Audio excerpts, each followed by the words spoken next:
할렐루야. 만나 뵈서 반갑습니다. 그리고 저희 교회 표어를 얘기해 주셔서 깜짝 놀랐어요.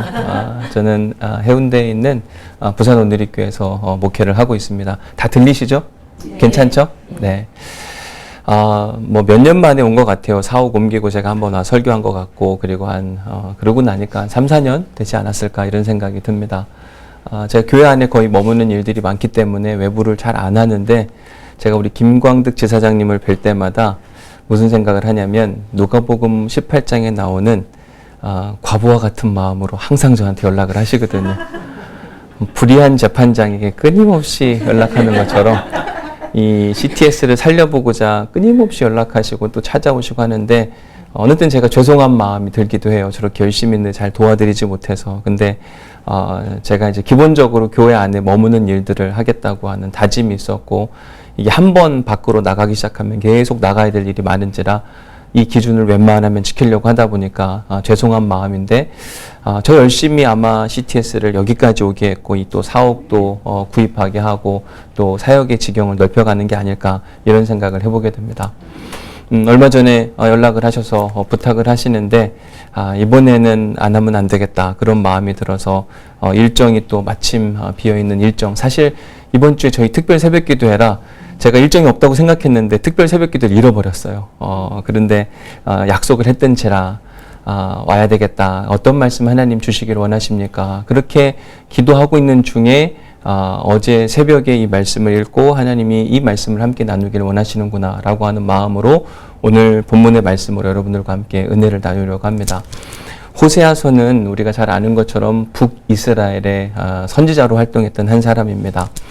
그가 하나님께 부름을 받았고, 하나님께서 그에게 사명을 주셔서 하나님의 메시지를 북이스라엘 사람들에게 전하라 라고 하는 메시지를 주시는 겁니다. 하나님이 호세아를 부르시고 어떤 메시지를 주는가, 우선 성경을 좀 돌아가서 보면 호세아서 1장으로 가서 보겠습니다. 1장 1절 말씀에 보면, 우시아와 요담과 아하스와 히스기야가 이어 유다 왕이 된 시대, 곧 요아스의 아들 여로보암이 이스라엘 왕이 된 시대에 부에라의 아들 호세아에게 임한 여호와의 말씀이니라. 그러니까 하나님이 호세아를 부른 이야기를 소개합니다. 하나님이 불러서 그에게 어떠한 메시지를 전하는가, 이스라엘 백성들에게 전하는 그 메시지를 직접적으로 전하기 전에 어떠한 특별한 행동을 시킵니다. 2절 말씀에 보면, 여호와께서 처음 호세아에게 말씀하실 때 여호와께서 호세아에게 이르시되 너는 가서 음란한 여자를 맞이하여 음란한 자식을 낳으라. 여러분, 만약 하나님께서 여러분들에게 이런 요청을 하셨다면 여러분들은 어떠시겠어요? 순종하실 수 있을까요? 음란한 남자를 만나서 음란한 자식들을 낳으라 이렇게 명령하시면 아멘 그렇게 하겠습니다 이럴 수 있을까요? 호세아는 조금은 이상한 사람처럼 보이기도 합니다. 그 말씀에 순종해서 3절 말씀에 가서 보면, 이에 그가 가서 디블라임 딸 고멜을 맞아였더니 고멜이 임신하여, 이 고멜이라는 여자가 음란한 여자였고 그 여인을 만나서 임신하여 아들을 낳는 이야기가 소개되는 모습을 보게 됩니다. 우리가 그 하나님의 일하심을 보면은요, 어느 때는 독특한 명령을 하실 때가 있습니다. 무슨 저런 명령을 하시나. 하나님이 모세를 불렀을 때도 생각해 보면, 모세에게 갑자기 광야에 있는데 너는 이제 애굽의 왕에게 가서 그들을 이끌어내라, 출애굽하라고 하는 명령이 말이 안 되는 얘기거든요. 그렇기 때문에 모세가 거부도 하고 못하겠다고 하나님께 반항하는 모습을 보이잖아요. 우리가 그럴 수는 있어요. 호세아도 아마 금방 쉽게 아멘 할 수는 없었을 거예요. 갈등도 있었을 것이고. 그런데 결국은 모세도 하나님께 설득을 당하고 애굽으로 가고 그리고 출애굽의 리더가 되는 것처럼 호세아도 마음의 갈등은 있었으나 이에 고멜에게 가는, 우리가 신앙생활 하다 보면 어느 때는 마음의 갈등이 되는, 부담감이 되는 요청이 올 때가 있습니다. 그런데 그때 이유는 알 수 없지만 하나님이 일하시겠다고 작정하신 거니까 그 일에 온전히 순종할 때 하나님의 역사가 일어나더라고요. 바라기는 우리에게 그러한 믿음의 역사를 보는 은혜가 있기를 주님의 이름으로 간절히 축복합니다. 창세기 22장에 봐서도 하나님께서 아브라함에게 이런 명령을 하시잖아요. 내 아들 이삭을 바치라. 이것도 참 어려운 얘기인데도 불구하고 아브라함이 곧장 그 다음날 아침에 보따리 짐을 싸가지고 모리아산에 가서 제사를 드리는 이야기.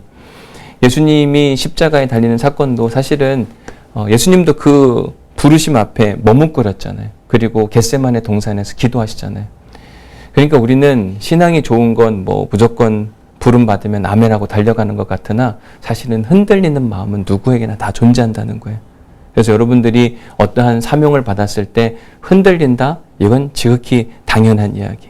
지난주 주일에 저희 교회 다음 여선교회 회장님 하실 분이 이제 찾아오셨는데 목사님 진짜 이거 해야 되나요? 묻더라고요. 이런 마음은 누구에게나 다 있는 겁니다. 제일 제가 무서운 사람이 어떤 사람이냐면 제가 해보겠습니다. 이런 사람들이 제일 무서워요. 왜냐하면 자기 마음대로 할 가능성이 되게 많거든요. 오히려 제가 이걸 할 수 있을까요? 라고 하는 믿음의 고백 가운데 나서는 사람이 조심스러워하고 기도하며 나아가고 할 수 없다고 이야기하는 사람들이 결국은 하나님께 항복하고 나아가더라고요. 그렇기 때문에 우리 안에 흔들리는 믿음이 찾아온다고 하는 건 지극히 정상적인 일이더라. 중요한 건 그래도 순종할 수 있는가. 호세아가 이 명령을 들었을 때 어찌 보면 시덥지 않은 이야기, 무슨 저런 명령을 하시나라고 생각할 수 있었으나 호세아는 그 명령에 온전히 순종하는 모습을 보게 됩니다. 지사장님이 저한테 사실 설교 요청을 했을 때에도 제가 밖에 안 나가겠다고 하는 그런 마음도 있었지만 바쁘기도 하거든요. 목회적으로 바쁘기도 하고 또 요청하는 일들이 워낙 많고 어제도 무슨 글을 써서 달라고 이야기를 하는데 사실 못 썼거든요. 해야 될 일들이 많고 뭐 그러다 보니까 밖에 안 나가려고 하는 그런 마음이 있었는데 어찌 보면 저한테도 이게 불편한 요청이었지만 모르겠습니다. 또 순종해 보는 거죠. 하나님이 이때는 스케줄도 비도록 만드셨고 또 특세가 있는 것도 안보도 가르쳐 주셨고 필요하니까 하나님이 그러신 게 아닐까. 항상 하나님의 역사는 우리 안에 흔들리는 마음이 있을 때, 도전적인 과제가 주어졌을 때, 온전히 순종할 때, 그때 하나님께서 역사를 만들어 내어 가시더라. 근데 하나님께서 호세아에게 이렇게 하신 이유를 오늘 본문으로 다시 돌아와서 보면 14장 1절에서 이렇게 소개를 합니다. 이스라엘아 내 하나님 여호와께 돌아오라. 내가 불의함으로 말미암아 엎드러졌느니라. 원래 하나님과 이스라엘의 관계는 되게 좋았습니다. 그런데 문제가 생긴 거예요. 무슨 문제가 생겼는가? 하나님은 이스라엘 백성들을 택했고 이스라엘 백성들 하나님만을 섬기기로 그 약속을 했는데 그 약속을 이스라엘이 깨어버린 겁니다. 그러니까 이 깨어진 이 이스라엘 백성들을 회복시켜줘야 되겠다 이런 생각이 드는 거죠. 우리는 보통 약속을 깨면 여러분들은 어떠세요? 약속 깨는 사람 괜찮으세요? 만약에 오늘 뭐 9시 반에 만나기로 했는데 9시 반이 됐는데 안 와요. 한 번은 그럴 수 있어요. 뭐 실수하거나 무슨 일이 있을 수 있잖아요. 근데 꼭 늦는 사람은 늦습니다. 꼭 약속을 깨는 사람은 깨요. 만약에 그렇게 한다면 여러분들은 어떤 마음을 가지실 것 같아요? 첫 번째는 실망. 두 번째 말을 해보겠죠? 말을 하다가 안 되면 포기. 세 번째는 안 보죠. 아니면 막 원수를 갖고 싶으면 나도 그럼 늦어버리리라. 너도 한번 당해봐라. 이런 마음이 인간의 마음이에요. 그런데 하나님께서 호세아서에서 무슨 이야기를 하시냐면 11장 9절 말씀에서 이렇게 이야기합니다. 내가 나의 맹렬한 진노를 나타내지 아니하며 내가 다시는 에브라임을 멸하지 아니하리니 이는 내가 하나님이요 사람이 아님이라. 사람은 누군가에게 배신을 당하면 실망하고 포기하고 버려버리고 원수를 갚으려고 하지만 하나님은 뭐라고 이야기하냐면 나는 사람들과 같지 않다. 사람들을 포기하지 않으시려고 하는 하나님의 모습이 보이는 거예요. 지금 이스라엘 백성들은 하나님을 버리고 도망갔어요. 선지자를 통해서 구원의 회복에 대한 이야기 그리고 그들을 다시 구원해주고 돌봐주는데 괜찮다가도 또 도망가고 또 도망가는 일들을 계속 반복하는 겁니다. 이게 하나님 보시기 안타까운 거죠. 근데 하나님께서는 뭐라고 이야기하냐면 6장 1절부터 3절은 호세아에서 아주 유명한 이야기인데 오라 우리가 여호와께로 돌아가자. 여호와께서 우리를 치셨으나 도로 낫게 하실 것이 우리를 치셨으나 싸매어 주실 것입니다. 여호와께서 이틀 후에 우리를 살리시며 셋째 날에 우리를 일으키시리니 우리가 그의 앞에서 살리라. 그러므로 우리가 여호와를 알자 힘써 알자 그의 나타나심은 새벽빛같이 어김없나니 비와 같이 땅을 적시는 늦은 비와 같이 우리에게 임하시리라 하니라. 아멘. 이게 하나님의 마음이거든. 절대 우리를 포기하지 않으시고 끊임없이 요청하시고 당신의 아들 예수 그리스도를 내어주시기까지 사랑하시는 그 하나님의 마음. 그래서 하나님은 지금 호세아를 통해서 음란한 여자 고멜을 만나라고, 그리고 자녀를 낳으라고 하는 것은 하나님께서 그 영적으로 음란하게 타락했던 이스라엘 백성들을 다시 한번 사랑하시고 찾아주시고 혼인의 관계를 맺겠다고 하는 상징적 표현을 하게 되는 겁니다. 우리는 하나님을 믿는다고 이야기합니다. 믿는다고 하는 것은 하나님을 우리 안에 모시고 산다는 거잖아요. 그러면 우리에게 나타나는 일이 뭐냐면 하나님을 닮아가는 일입니다. 그 말인즉슨 우리도 세상에 사랑하지 못할 사람이 없어져야 된다는 이야기를 하는 거예요. 여러분들은 어떠세요? 원수 있습니까? 없습니까? 누군가 생각나는 사람들도 있을 수도 있습니다. 근데 어느 순간 우리에게 만나고 싶은 사람과 만나고 싶지 않은 사람을 구분할 때가 참 많아요. 그건 지극히 그 이상한 게 아니에요. 왜냐하면 사람이, 내가 좋아하는 사람이 있고 싫어하는 사람이 있고 짜증나는 사람, 이거는 기본적인 감정입니다. 그러나 하나님이 우리 안에 임하시기 시작하면 안 좋은 사람도 만나고 싶어지고 짜증나는 사람도 회복됐으면 좋겠고, 그러면 제가 오늘 새벽에 빌라델비아 교회 설교를 하면서 그런 이야기를 했어요.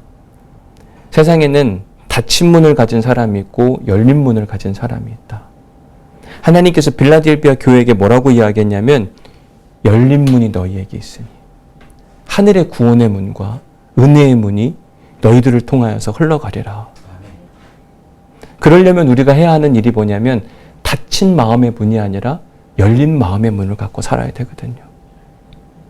여러분들은 어떠세요? 여러분들의 마음의 문이 막 활짝 열려 있습니까? 대문과 같이?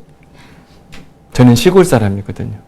시골에 살다 보면 시골은 항상 문을 열고 살잖아요. 제가 저희 아내하고 결혼을 했는데 저는 이제 군대에 있을 때 장교로 있어서 결혼을 했는데 저희 아내가 두 가지가 이상하대요. 몇 시까지 해야 되는 거예요? 가르쳐줘.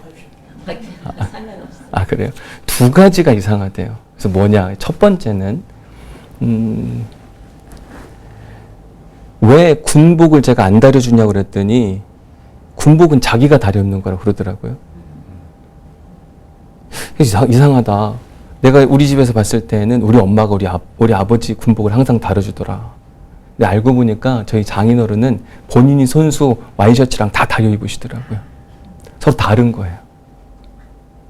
또 하나 다른 건 뭐였냐면 저한테 그러는 겁니다. 여보, 문단속을 해야지 왜 문단속을 안 하냐. 저는 시골 사람이고 저희 처가는 도시 사람이었는데 도시는 다 옛날에 문을 돌려서 잠갔잖아요. 저희 장인어른이 하셨던 일이 뭐냐면 다 문을 잠자기 전에 잠그는 거예요. 시골은 문을 열어놓고 사는 거였거든요.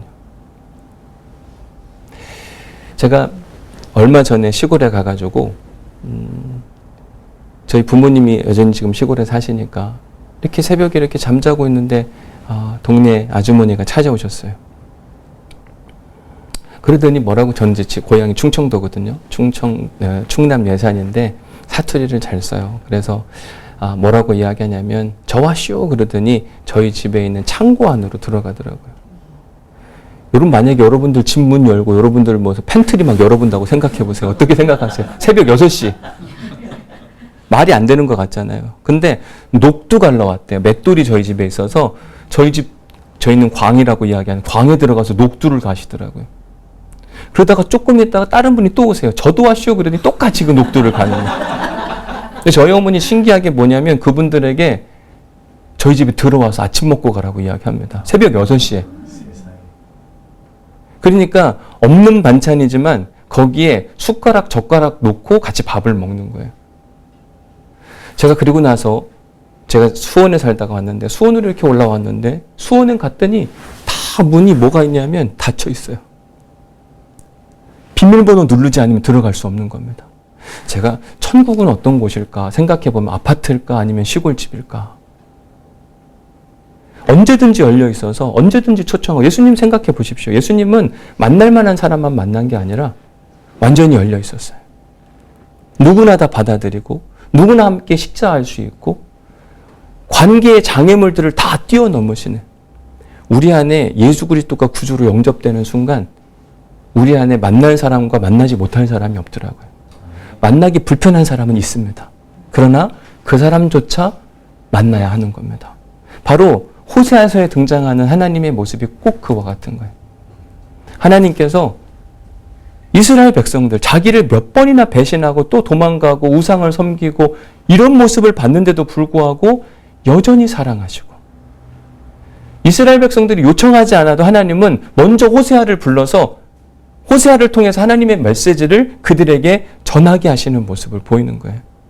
우리는 누가 용서를 빌면 용서해 준다고 생각하잖아요.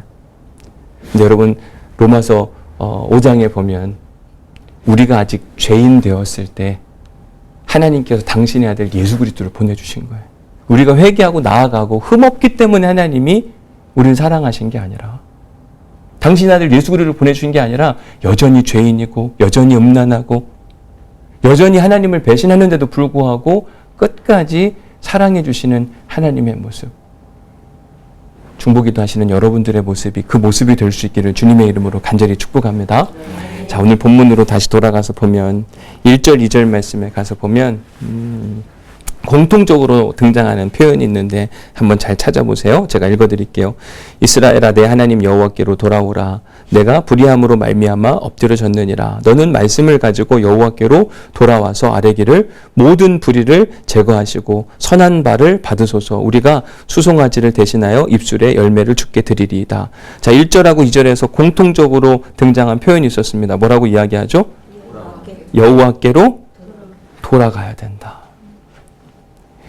계속해서 여호와께로 돌아가라. 여호와께로 돌아가라. Return to the Lord. 계속 그 이야기를 하는 겁니다. 왜냐하면 이스라엘 백성들이 여호와께로 돌아가기만 하면 받아줄 것이기 때문에. 그런데 여호와께로 돌아갈 때 전제가 있는데 2절 말씀을 보겠습니다. 여호와께로 돌아가라. 근데 무엇을 가지고? 말씀을 가지고 돌아오라고 이야기해요. 이 말인즉슨 그들에게 말씀이 없었다는 이야기를 하는 겁니다. 제멋대로 살았어요. 특별히 2절 말씀에 보면 예배에 대한 이야기를 하는데, 우리가 수송아지를 대신하여, 그들이 하나님께 제사를 드리는데 수송아지를 드리기는 했어요. 그런데 제사를 드렸지만 거기에 뭐가 없었냐면 하나님의 마음이 담기지 않았던 겁니다. 여호와께 돌아갈 때 우리가 해야 할 일이 무엇이냐면 말씀을 가지고 어떻게 예배해야 되고 어떻게 사랑해야 하는지. 여러분, 하나님은 사랑할 만한 사람만 사랑하는 게 아니라 모두를 사랑하라고 이야기하시거든요. 근데 우리는 사랑했다, 이 정도 사랑하면 되는 거 아니냐. 근데 말씀은 뭐라고 이야기하냐면 더 사랑해야 된다. 죽기까지 사랑해야 한다. 여호와께 돌아갈 때 내가 돌아가고 싶은 만큼만 돌아가는 게 아니라 여호와의 심정으로 돌아가는 게 필요한 거예요. 예배를 드리는 데 있어서 나는 주일 성수했다가 중요한 게 아니라 어떻게 예배를 드렸냐예요. 여러분, 레위기에 보면 예배 드리는 방법이 나와요. 이게 시계가 없으니까 제가 몇 시까지, 몇 시인지도 모르겠고 몇 시까지 시간을 가르쳐 주셔야 돼요. 한 10분은 정도 하시면 될 것 같아요. 그래요? 그러니까 이게 아무것도 없으니까 무슨 여기가 갇힌 곳인 것 같아요. 예배에 대한 이야기를 조금 더 할게요. 예배를 어떻게 드려야 되나? 이스라엘 백성들 호세아 시대의 얘기를 같이 이야기해 보면 예배를 드렸다고 이야기를 하는 겁니다. 근데 예배를 드린 게 어떻게 예배를 드려야 되느냐? 여러분, 레위기 1장에 보면 예배 드리는 방법이 나와 있어요. 우선 이스라엘 백성들은 예배를 드리면 항상 뭘 갖고 와야 되죠? 뭐가 필요했죠? 희생제물이 필요했어요. 근데 희생제물도 그냥 희생제물이 아닙니다. 뭐죠? 흠없고 건강한 것, 받으시기 합당한 것을 가져오라고 이야기. 가지고 오면 그 다음에 한 일이 뭐였어요? 누가 잡습니까? 맨 처음에 하는 일이 뭐냐면 우선 제사장이 기도를 해줍니다. 무슨 기도를 해주냐면, 하나님, 이 사람이 지금 희생제물을 드리는데 본래는 그게 누가 제사가 되어야 되냐면 자기가 제사가 되어야 하는데 희생제물이 대신 죽어주는 거거든요. 그렇기 때문에 죄의 전가의 기도를 해야 돼요. 하나님, 제가 지금 죄에 대한 대가를 받는 것이 마땅하나 제가 죽을 수 없으니 대신 흠 없는 양, 소, 비둘기를 가져왔으니 하나님께서 이 위에 기름을 부으셔서 제 죄를 용서하여 주옵소서. 그러고 나면 누가 희생 제물을 잡는 거냐면 제사 드리려고 가져온 자기 자신이 잡는 거예요. 생각해 보십시오. 만약에 양을 잡는다고 쳐봐요. 이 백성 예배를 드리러 제사를 드리러 왔던 유대인들은 항상 흰 옷을 입고 왔어요. 제사 드리고 나면 어떻게 될까요? 그 옷이 핏물로 흥건한 겁니다. 땀이 범벅이에요. 제사장들이 하는 건 다 잡은 그 양을 갖다가 올려놓는 게 전부예요. 다른 거 없습니다. 그런데 종종 우리가 보면 우리는 그냥 와서 앉아있다 가는 예배가 훨씬 더 많아요. 여러분 예배 끝나고 나면 막 땀이 흠뻑 젖고 피비린 나간 이래야 정상이라니까요. 근데 이스라엘 백성들 안에 어느 순간부터 구경하는 예배, 집에서 갖고 와야 되는데 어느 순간부터 성전 앞에, 성막 앞에 양, 소 이걸 파는 사람들이 생기기 시작하는 거예요. 귀찮은 예배를 이제 안 드리기 시작하는 겁니다. 여러분 생각해 보세요. 흠없는 양 가지고 오려면 어떻게 될까요? 오다가 상처나면 못 드리잖아요. 그러니까 아주 조심스럽게 예배의 시작은 이미 예배를 드려야 되겠다. 그리고 내가 저 소를 하나님께 희생제사로 드려야 되겠다. 여기부터 예배의 시작이거든요. 근데 어느 순간부터 11시 예배, 11시 예배 가야지. 가서 앉아있다 오면 난 예배 드린 것으로. 그 당시에 예배의 모습이 그랬기 때문에 하나님이 답답한 거예요. 예배를 안 드린 게 문제가 아닙니다. 우리 다시 한번 2절 말씀 볼게요.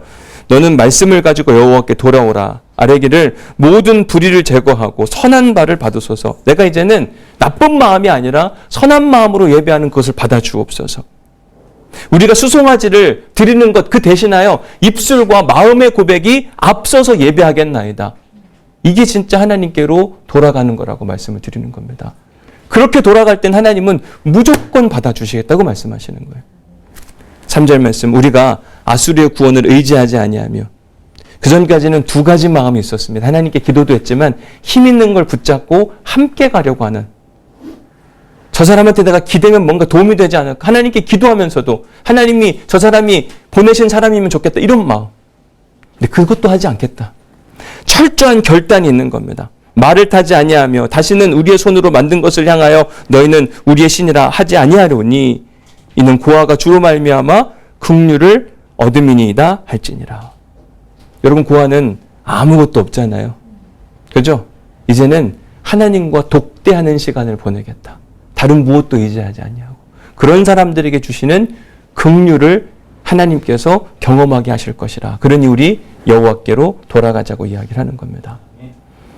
사랑하는 성도 여러분, 한국교회가 어렵다고 이야기합니다. 아까 목회 세미나 이야기했지만 목회 세미나 하면서 힘들지 않다고 이야기하는 교회는 한 교회도 없는 것 같아요. 다 한국교회는 위기라고 이야기하고 앞으로 10년, 50년 어떻게 될지 모른다. 한국교회가 사라질지도 모른다 이렇게 이야기를 합니다. 근데 여러분 꼭 기억하십시오. 절대로 사라지지 않습니다. 왜냐하면 요한복음 1장에 보면 이런 이야기가 있어요. 어둠은 빛을 이기지 못하느니라. 교회 안에 예수 그리스도만 살아있다면, 여호와께로 돌아가는 사람들만 있다면 절대로 교회는 무너지지 않습니다. 이사야서에 보면 구루터기 신앙이 나오고 남은 자의 신앙이 나와요. 결국 하나님께서 그 구루터기를 통하여 다시 나무를 일으켜 세우시고 이스라엘 백성들을 회복시킨다고 말씀하십니다. 여러분들이 그 남은 자가 되는 은혜가 있기를 간절히 축복합니다. 우리 계시록 말씀 하나만 읽고 마치겠습니다. 요한계시록 3장 4절 말씀.